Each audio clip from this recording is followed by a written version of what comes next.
नमो नमः विद्यार्थियों। कक्षा 10वीं पाठ षष्ठ है सुभाषितानी। हम पहले 5 श्लोकों का संस्कृत उच्चारण करते हुए हिंदी अर्थ समझ चुके हैं। आइए अब हम छठे श्लोक पर चलते हैं। मृगा मृगेय संगम अनुव्रजंती गावश्च गोभी तुरंगास्तुरंगी मूर्खाश्च मूर्खै सुधीये सुधीभि समानशील व्यसनेषु सख्यम। मृग मृग के साथ अनुसरण करते हैं, गाय बैल के साथ, घोड़े घोड़ों के साथ और मूर्ख मूर्ख के साथ और विद्वान मनीषी भी विद्वान मनीषियों के साथ। समानशील व्यसने तो समान आचरण वाले या समान व्यवहार वाले सभी मित्र होते हैं। अब आप अर्थ समझिएगा। हिरण हिरणों के साथ, गाय बैलों के साथ, घोड़े घोड़ों के साथ, मूर्ख मूर्खों के साथ तथा विद्वान मनीषियों के साथ ही जाते हैं। इसलिए कहा गया है कि मित्रता हमेशा समान आदर स्वभाव गुण वालों के साथ ही करनी चाहिए। सेवितव्यो महावृक्ष है, फल छाया समन्वित है, यदि देवात् फलम नास्ति छाया के निर्वायते।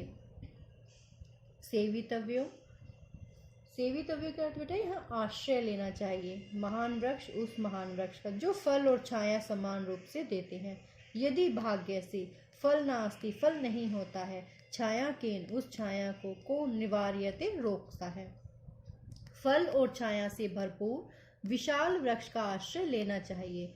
भाग्य से यदि फल नहीं है तो वृक्ष की छाया किसके द्वारा रोकी जाती है। यहाँ कहने का भाव ये है कि बेटा जिस प्रकार विशाल वृक्ष भरपूर फल और छाया से युक्त होते हैं तथा उनके नीचे आश्रय लेने वाले प्राणी उनका लाभ उठाते हैं, समय के चलते यदि उस वृक्ष में फल नहीं भी लगता है तो छाया तो मिलती है, उसी प्रकार मनुष्य को हमेशा गुण और ज्ञान से भरपूर महापुरुषों के आश्रय में रहना चाहिए। लाभ हानि तो मनुष्य के भाग्य के अधीन है, परंतु महापुरुष की कृपा तो उसे प्राप्त होती ही है।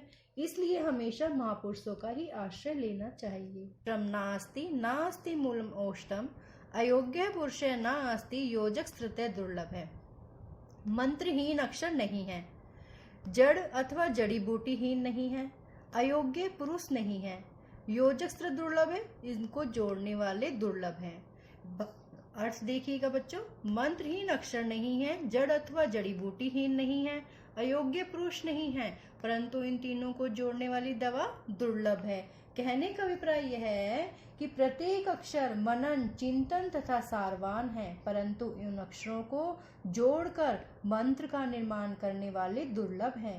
प्रत्येक जड़ में कोई ना कोई औषधीय गुण है, परंतु उन जड़ों को जोड़कर विशेष औषधि बनाने वाले दुर्लभ हैं। इसी प्रकार प्रत्येक पुरुष में कोई ना कोई विशेषता और योग्यता होती है, परंतु उस विशेषता अथवा योग्यता को ढूंढने वाले व्यक्ति दुर्लभ होते हैं। संपतौ च विपतौ च महताम एक रूपता उदय सविता रक्तो रक्तास्ते समय तथा। महापुरुषों की संपत्ति और विपत्ति में समरूपता होती है।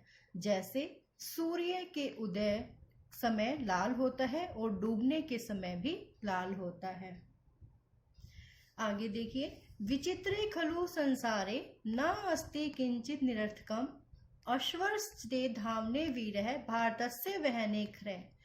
विचित्र संसार में न अस्ति कुछ नहीं है, किंचित कुछ भी निरर्थक नहीं है। अश्वर्श्चेद अश्व धावने वीर है, जो घोड़ा है वो भागते समय वीर है, भार को ढोते समय गधा। अर्थात विचित्र संसार में निश्चय ही कुछ भी अर्थ से रहित अथवा बेकार नहीं है।